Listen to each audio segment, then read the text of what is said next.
పోలీ పాడ్యం ఎప్పుడు వస్తుంది? పూజా విధానం గురించి తెలుసుకుందానండి ఈ వీడియోలో. శివకేశవులకు ప్రీతికరమైన మాసం కార్తీక మాసం. ఈ కార్తీక మాసం కొద్ది రోజులలో ముగియబోతున్నది. ఈ కార్తీక మాసంలో ప్రతి ఒక్కరు అత్యంత భక్తితో శివకేశవుల్ని పూజిస్తారు. ఈ కార్తీక మాసంలో చివరగా జరుపుకునే పండగే పోలీ పాడ్యమి. కార్తీక మాసం అమావాస్య మరుసటి రోజు పోలీ పాడ్యమి జరుపుకుంటారు.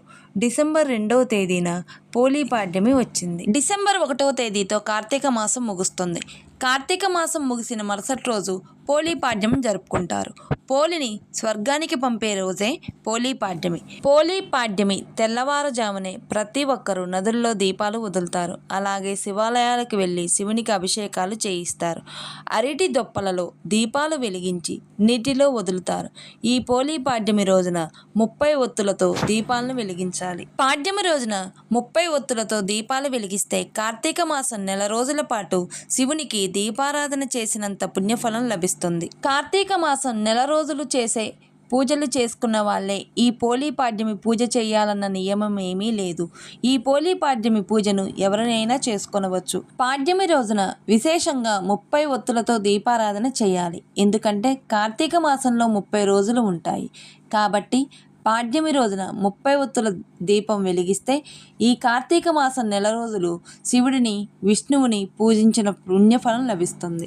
ఈ పాడ్యమి రోజున ముఖ్యంగా ఆవు నెయ్యితో దీపారాధన చేయడం శ్రేష్టం. ఆవు నెయ్యి లేనివారు నువ్వుల నూనెతో అయినా సరే దీపారాధన వెలిగించవచ్చు.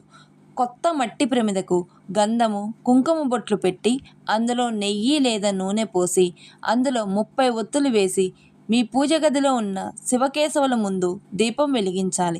పూజలో నైవేద్యంగా పాలు కానీ అరటిపండ్లు కానీ ఒక బెల్లం ముక్క కానీ నివేదించాలి. చివరగా శివునికి హారతి ఇచ్చి శివునికి నమస్కారం చేసుకొని 5 ప్రదక్షిణలు చేయండి. ఈ విధంగా పోలీ పాడ్యమి రోజున బ్రహ్మముహూర్తం సమయంలో ఇంట్లో దీపారాధన చేసుకొని ఏదైనా నది దగ్గర కానీ కాలువ వద్దకు కానీ వెళ్ళి దీపాలు వెలిగించాలి.